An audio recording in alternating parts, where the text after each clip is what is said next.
Wuthering Heights, by Emily Brontë, Chapter 9. He entered, vociferating oaths dreadful to hear, and caught me in the act of stowing his son's sway in the kitchen cupboard. Hareton was impressed with a wholesome terror of encountering either his wild beast's fondness or his madman's rage, for in one he ran a chance of being squeezed and kissed to death, and in the other of being flung into the fire, or dashed against the wall, and the poor thing remained perfectly quiet wherever I chose to put him. "There! I've found it out at last!" cried Hindley, pulling me back by the skin of my neck, like a dog. "By heaven and hell, you've sworn between you to murder that child. I know how it is, now, that he is always out of my way. But, with the help of Satan, I shall make you swallow the carving knife, Nelly. You needn't laugh, for I've just crammed Kenneth, head downmost, in the Black Horse Marsh, and 2 is the same as 1, and I want to kill some of you. I shall have no rest till I do. But I don't like the carving knife, Mr. Hindley," I answered. "It has been cutting red herrings. I'd rather be shot, if you please." "You'd rather be damned," he said, "and so you shall.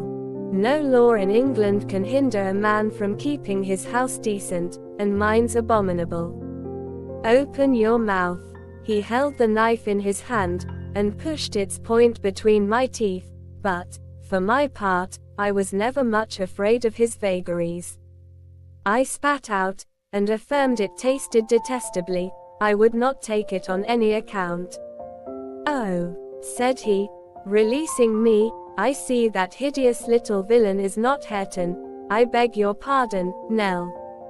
If it be, he deserves flaying alive for not running to welcome me, and for screaming as if I were a goblin.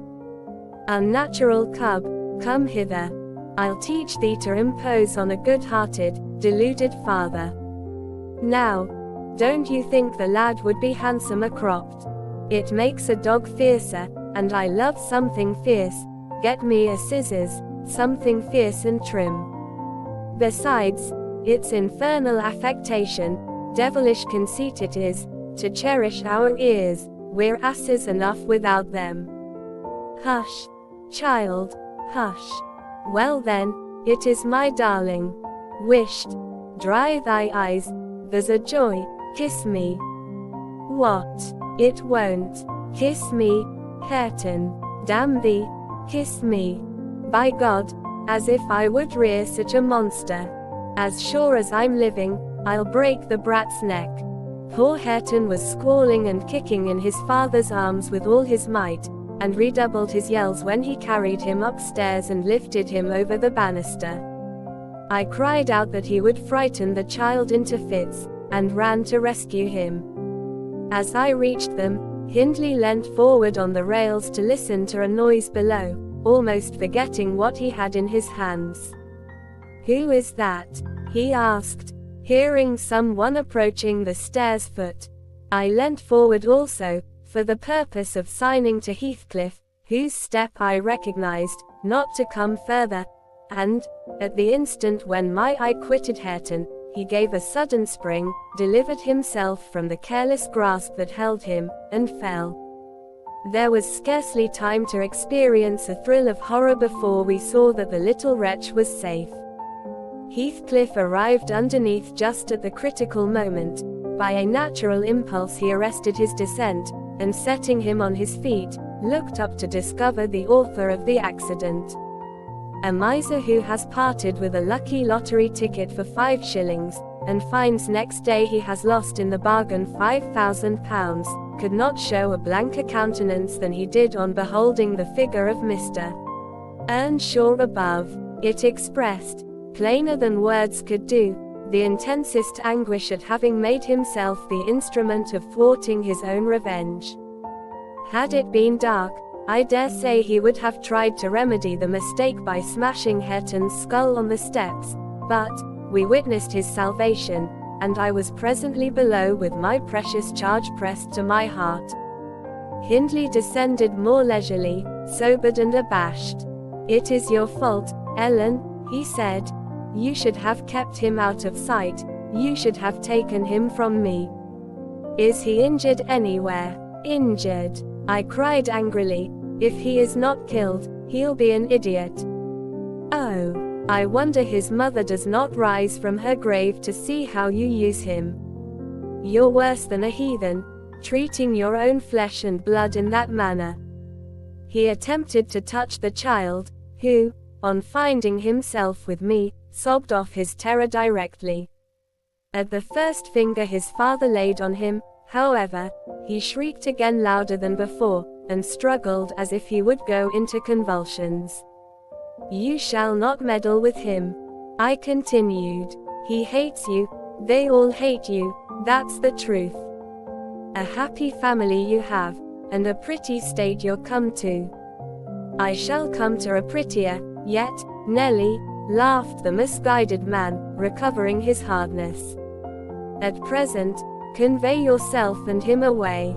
And hark you, Heathcliff. Clear you two quite from my reach and hearing. I wouldn't murder you tonight, unless, perhaps, I set the house on fire, but that's as my fancy goes. While saying this he took a pint bottle of brandy from the dresser, and poured some into a tumbler. Nay, don't, I entreated. Mr. Hindley, do take warning. Have mercy on this unfortunate boy, if you care nothing for yourself. Any one will do better for him than I shall, he answered. Have mercy on your own soul, I said, endeavoring to snatch the glass from his hand. Not I. On the contrary, I shall have great pleasure in sending it to perdition to punish its maker, exclaimed the blasphemer. Here's to its hearty damnation. He drank the spirits and impatiently bade us go, terminating his command with a sequel of horrid imprecations too bad to repeat or remember. It's a pity he cannot kill himself with drink, observed Heathcliff, muttering an echo of curses back when the door was shut. He's doing his very utmost, but his constitution defies him. Mr. Kenneth says he would wager his mare that he'll outlive any man on this side Gimmerton, and go to the grave a hoary sinner, unless some happy chance out of the common course befall him. I went into the kitchen, and sat down to lull my little lamb to sleep. Heathcliff, as I thought, walked through to the barn. It turned out afterwards that he only got as far as the other side the settle, when he flung himself on a bench by the wall, removed from the fire and remained silent. I was rocking Hareton on my knee, and humming a song that began. It was far in the night, and the bairnies grat, the mither beneath the mulls heard that. When Miss Cathy, who had listened to the hubbub from her room, put her head in, and whispered, "Are you alone, Nelly?" "Yes, miss," I replied.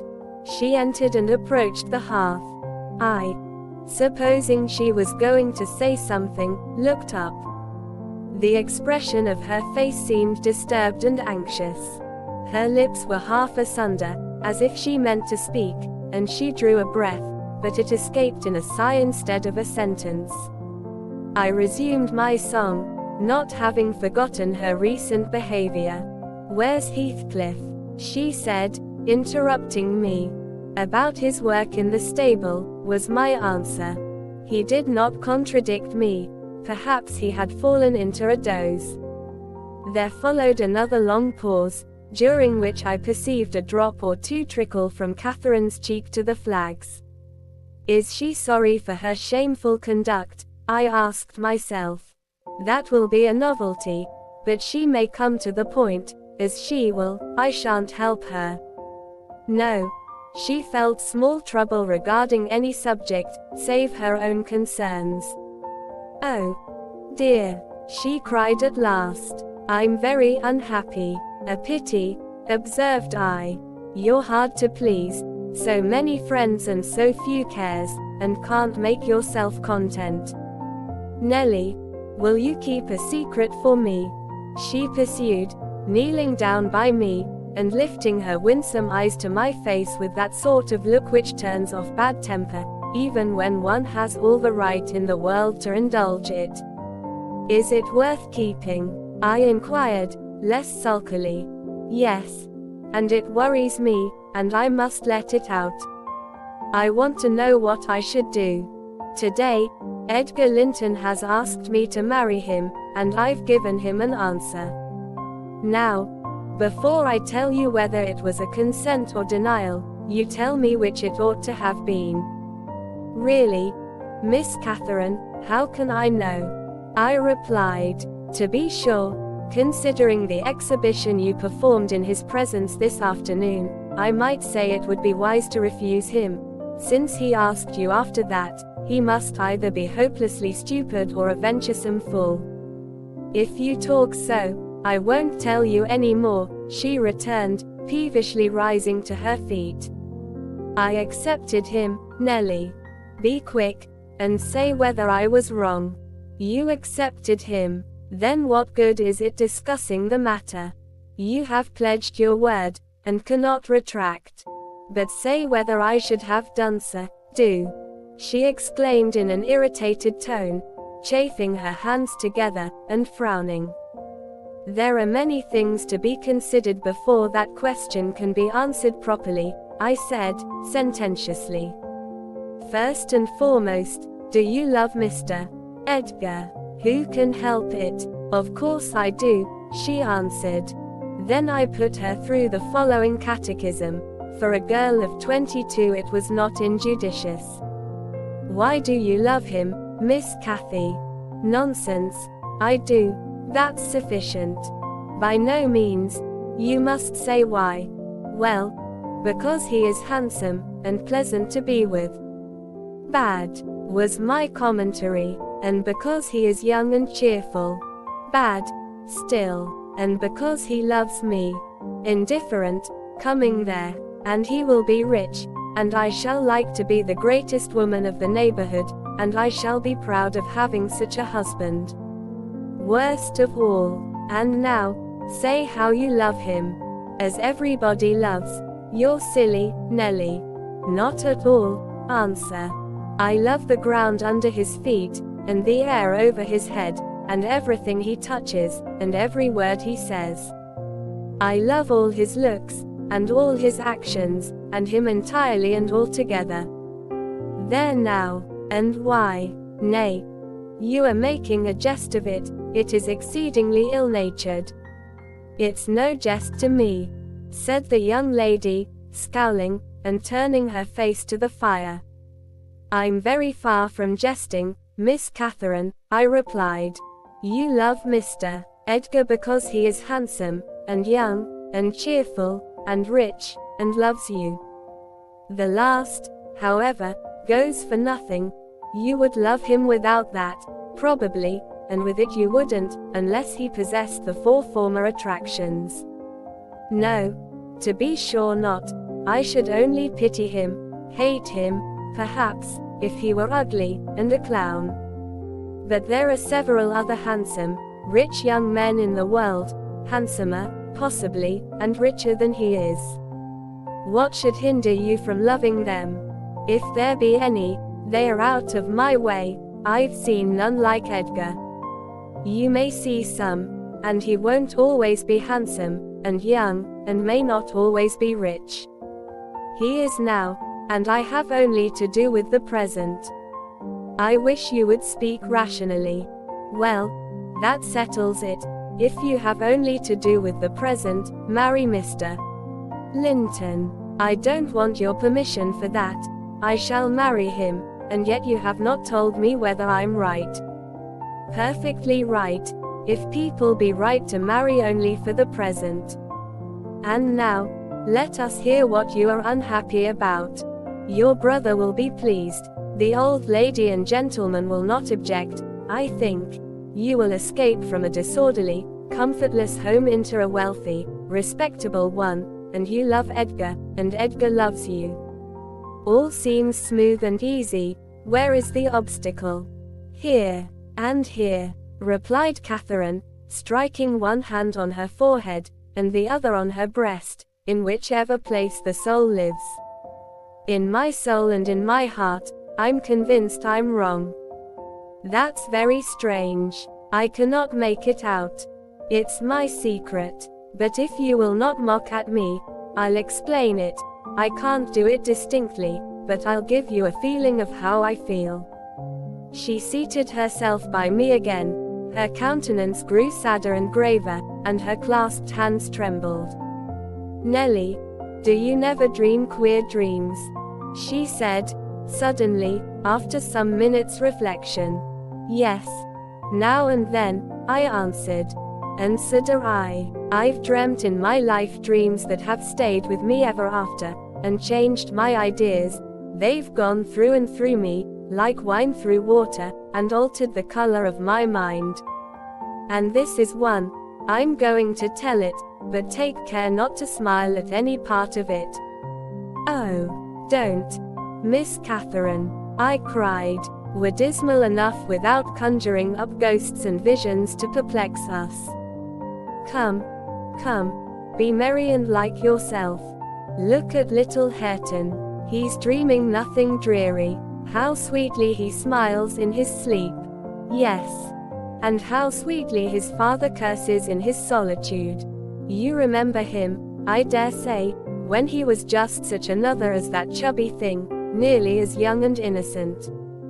However, Nellie, I shall oblige you to listen. It's not long, and I've no power to be merry tonight. I won't hear it, I won't hear it.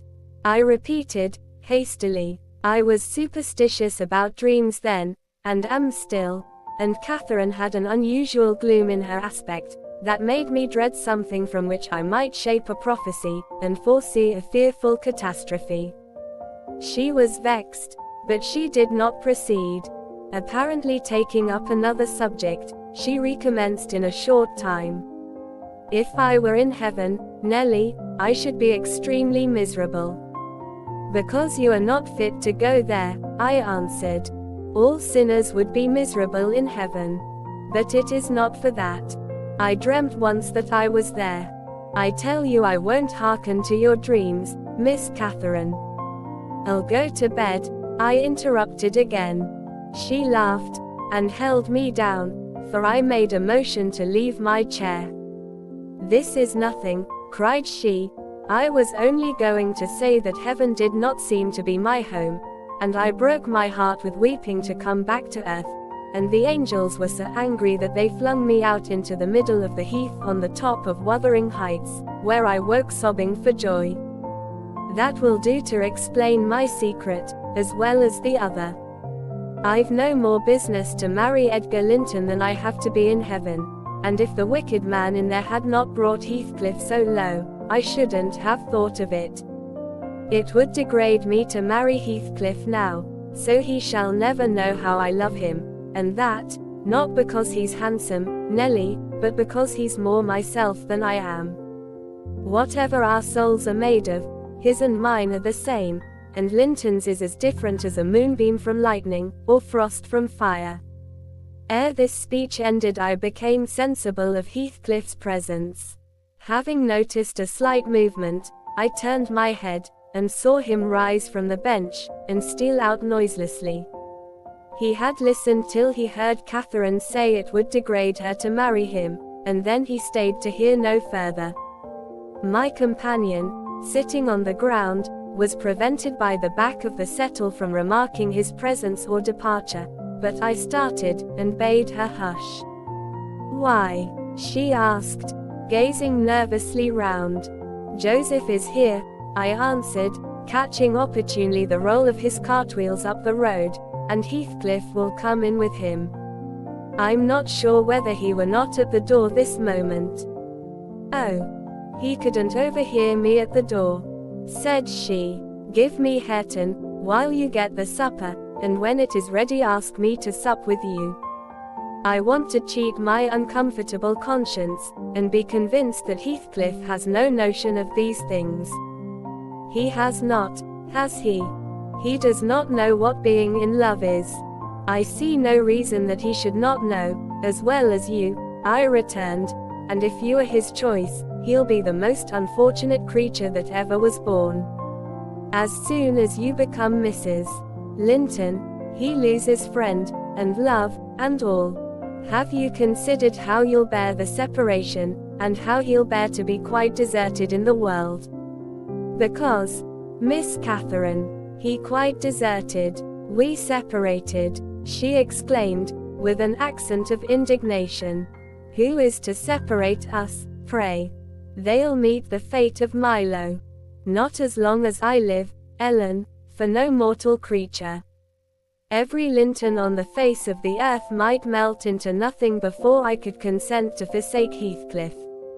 Oh, that's not what I intend, that's not what I mean. I shouldn't be Mrs. Linton was such a price demanded. He'll be as much to me as he has been all his lifetime. Edgar must shake off his antipathy, and tolerate him, at least. He will, when he learns my true feelings towards him. Nellie, I see now you think me a selfish wretch, but did it never strike you that if Heathcliff and I married, we should be beggars? Whereas, if I marry Linton I can aid Heathcliff to rise, and place him out of my brother's power. With your husband's money, Miss Catherine? I asked. You'll find him not so pliable as you calculate upon, and, though I'm hardly a judge, I think that's the worst motive you've given yet for being the wife of young Linton. It is not, retorted she, it is the best. The others were the satisfaction of my whims, and for Edgar's sake, too, to satisfy him. This is for the sake of one who comprehends in his person my feelings to Edgar and myself. I cannot express it, but surely you and everybody have a notion that there is or should be an existence of yours beyond you. What were the use of my creation, if I were entirely contained here? My great miseries in this world have been Heathcliff's miseries, and I watched and felt each from the beginning. My great thought in living is himself. If all else perished, and he remained, I should still continue to be, and if all else remained, and he were annihilated, the universe would turn to a mighty stranger. I should not seem a part of it. My love for Linton is like the foliage in the woods. Time will change it, I'm well aware, as winter changes the trees. My love for Heathcliff resembles the eternal rocks beneath, a source of little visible delight, but necessary. Nellie, I am Heathcliff. He's always in my mind, not as a pleasure, any more than I am always a pleasure to myself, but as my own being. So don't talk of our separation again, it is impracticable, and... She paused, and hid her face in the folds of my gown, but I jerked it forcibly away. I was out of patience with her folly.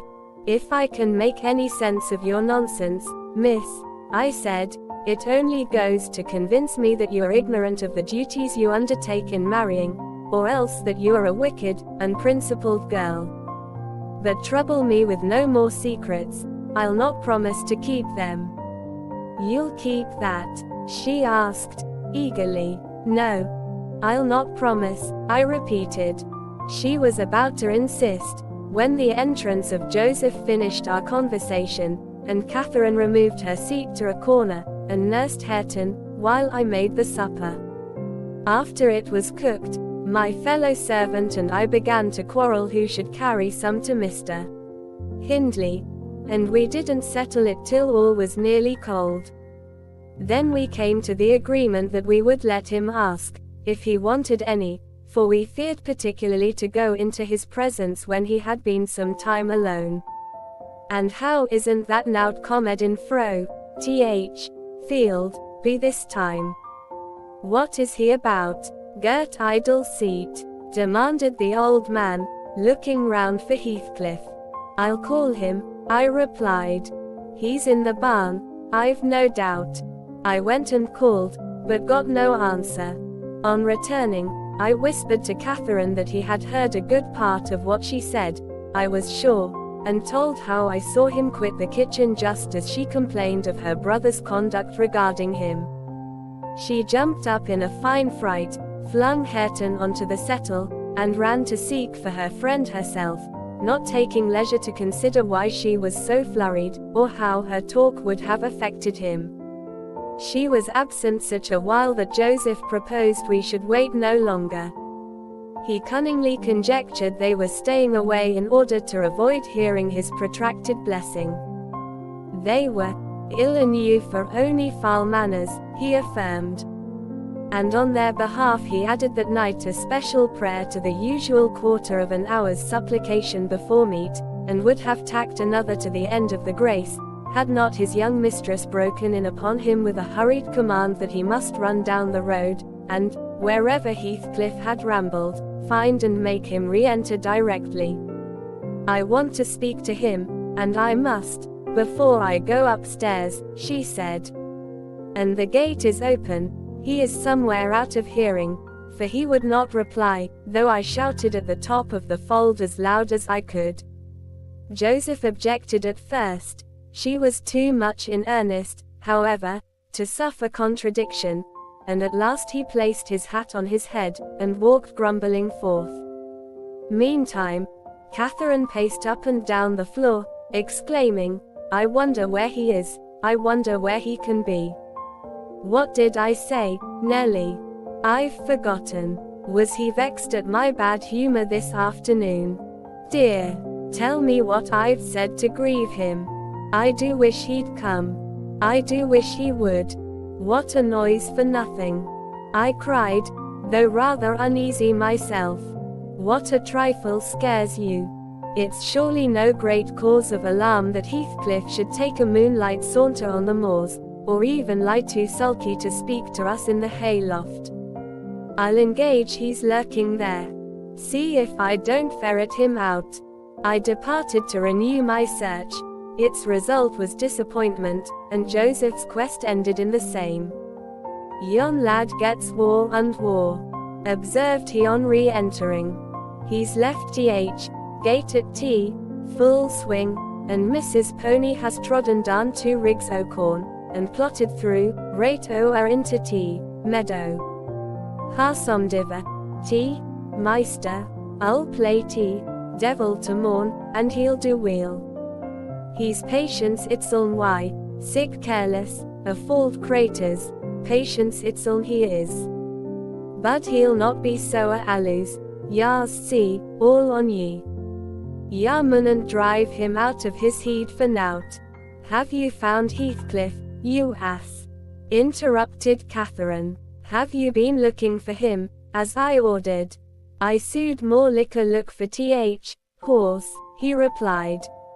"It 'ould be to more sense. But I can look for north the horse nor man of a need loike this, as black as tea, Chimberley. And Heathcliff's known tea, chap to coom at my whistle, happen he'll be less hard o' hearing why, ye." It was a very dark evening for summer. The clouds appeared inclined to thunder, and I said we had better all sit down. The approaching rain would be certain to bring him home without further trouble. However, Catherine would not be persuaded into tranquility. She kept wandering to and fro, from the gate to the door, in a state of agitation which permitted no repose, and at length took up a permanent situation on one side of the wall, near the road, where, heedless of my expostulations and the growling thunder, and the great drops that began to plash around her, she remained, calling at intervals, and then listening, and then crying outright. She beat Hareton, or any child, at a good passionate fit of crying. About midnight, while we still sat up, the storm came rattling over the heights in full fury. There was a violent wind, as well as thunder, and either one or the other split a tree off at the corner of the building.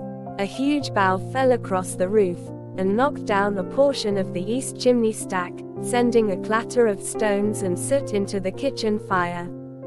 We thought a bolt had fallen in the middle of us, and Joseph swung onto his knees, beseeching the Lord to remember the patriarchs Noah and Lot, and, as in former times, spare the righteous, though he smote the ungodly. I felt some sentiment that it must be a judgment on us also. The Jonah, in my mind, was Mr. Earnshaw. and I shook the handle of his den that I might ascertain if he were yet living. He replied audibly enough, in a fashion which made my companion vociferate, more clamorously than before, that a wide distinction might be drawn between saints like himself and sinners like his master.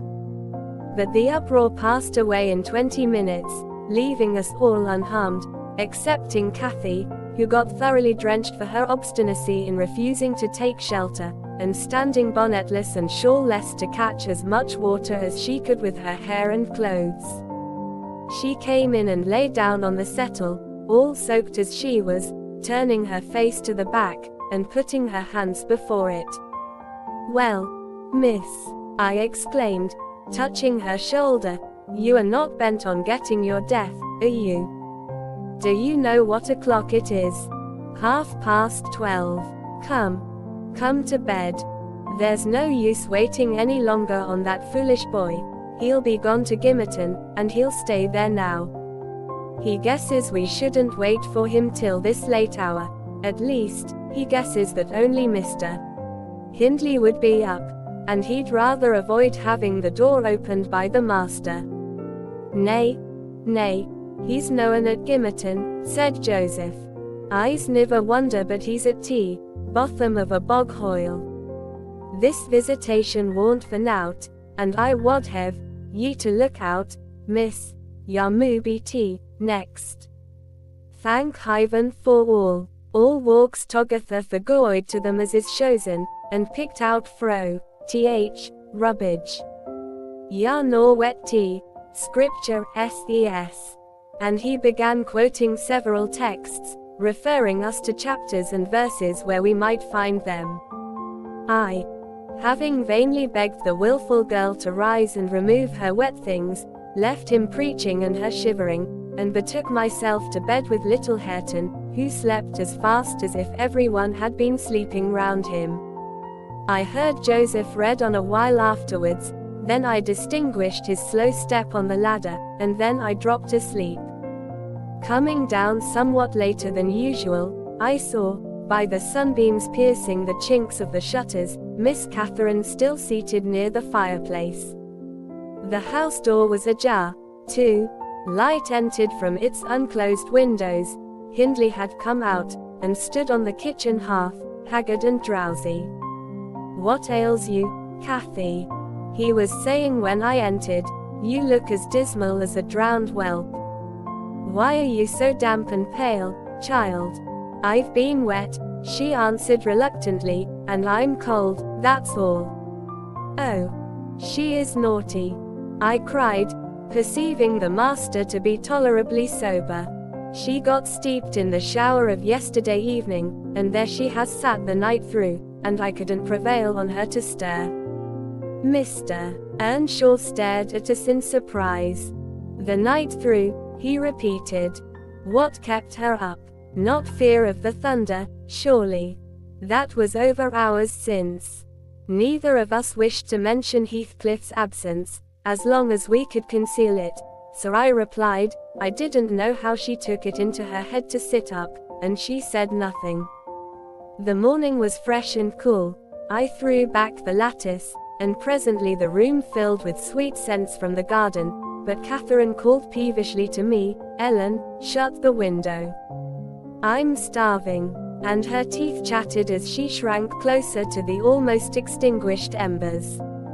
"She's ill," said Hindley, taking her wrist. "I suppose that's the reason she would not go to bed. Damn it, I don't want to be troubled with more sickness here. What took you into the rain?" "Running after tea, lads, as usual," croaked Joseph, catching an opportunity from our hesitation to thrust in his evil tongue. "If I were ya, Meister, I'd just slam tea. Board's eye, their faces all on, gentle and simple. Never a day you tea ya her off, but yon cat o' Linton comes sneaking hither, and Miss Nelly, she's a fine lass. She sits watching for ye tea, kitchen, and as yaher in at one door, he's out at t'other, and then, a grand lady goes a-courting of her side. Its bonny behaviour, lurking among tea fields, after 12 ot night, why, that foul, flaysome divil of a gypsy, Heathcliff.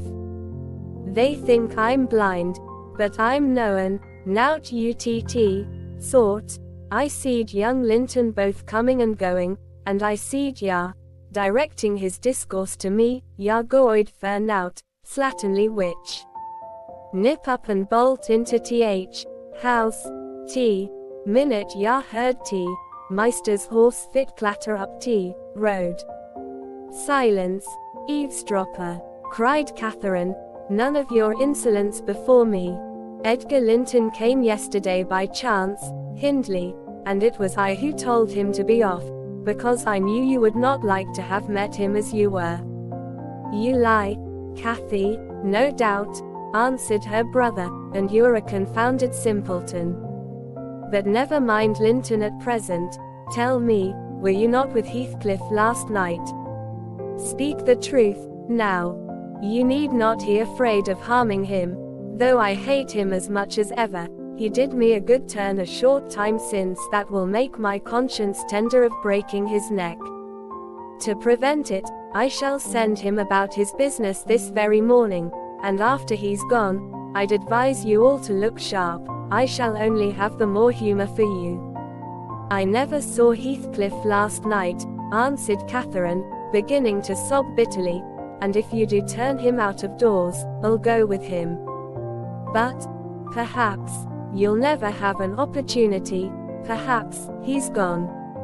Here she burst into uncontrollable grief, and the remainder of her words were inarticulate. Hindley lavished on her a torrent of scornful abuse, and bade her get to her room immediately, or she shouldn't cry for nothing.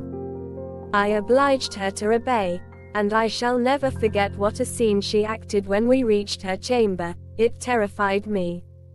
I thought she was going mad, and I begged Joseph to run for the doctor. It proved the commencement of delirium. Mr. Kenneth, as soon as he saw her, pronounced her dangerously ill. She had a fever. He bled her, and he told me to let her live on whey and water gruel, and take care she did not throw herself downstairs or out of the window, and then he left, for he had enough to do in the parish, where 2 or 3 miles was the ordinary distance between cottage and cottage. Though I cannot say I made a gentle nurse, and Joseph and the master were no better, and though our patient was as wearisome and headstrong as a patient could be, she weathered it through. Old Mrs. Linton paid us several visits, to be sure, and set things to rights, and scolded and ordered us all, and when Catherine was convalescent, she insisted on conveying her to Thrushcross Grange, for which deliverance we were very grateful. But the poor dame had reason to repent of her kindness. She and her husband both took the fever, and died within a few days of each other. Our young lady returned to us saucier and more passionate, and haughtier than ever. Heathcliff had never been heard of since the evening of the thunderstorm, and, one day, I had the misfortune, when she had provoked me exceedingly, to lay the blame of his disappearance on her, where indeed it belonged, as she well knew. From that period, for several months, she ceased to hold any communication with me, save in the relation of a mere servant. Joseph fell under a ban also. He would speak his mind, and lecture her all the same as if she were a little girl, and she esteemed herself a woman, and our mistress, and thought that her recent illness gave her a claim to be treated with consideration. Then the doctor had said that she would not bear crossing much, she ought to have her own way, and it was nothing less than murder in her eyes for anyone to presume to stand up and contradict her. From Mr. Earnshaw and his companions she kept aloof, and tutored by Kenneth, and serious threats of a fit that often attended her rages. Her brother allowed her whatever she pleased to demand, and generally avoided aggravating her fiery temper. He was rather too indulgent in humoring her caprices, not from affection, but from pride. He wished earnestly to see her bring honor to the family by an alliance with the Lintons, and as long as she let him alone she might trample on us like slaves, for aught he cared.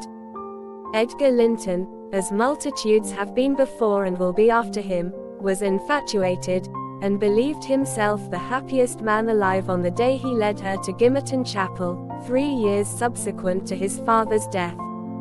Much against my inclination, I was persuaded to leave Wuthering Heights and accompany her here. Little Hareton was nearly 5 years old, and I had just begun to teach him his letters. We made a sad parting, but Catherine's tears were more powerful than ours. When I refused to go, and when she found her entreaties did not move me, she went lamenting to her husband and brother. The former offered me munificent wages, the latter ordered me to pack up. He wanted no women in the house, he said, now that there was no mistress, and as to Hareton, the curate should take him in hand, by and by. And so I had but one choice left, to do as I was ordered. I told the master he got rid of all decent people only to run to ruin a little faster. I kissed Hareton, said goodbye, and since then he has been a stranger, and it's very queer to think it, but I've no doubt he has completely forgotten all about Ellen Dean, and that he was ever more than all the world to her and she to him. At this point of the housekeeper's story she chanced to glance towards the timepiece over the chimney, and was in amazement on seeing the minute hand measure 1:30. She would not hear of staying a second longer. In truth, I felt rather disposed to defer the sequel of her narrative myself. And now that she is vanished to her rest, and I have meditated for another hour or two, I shall summon courage to go also, in spite of aching laziness of head and limbs.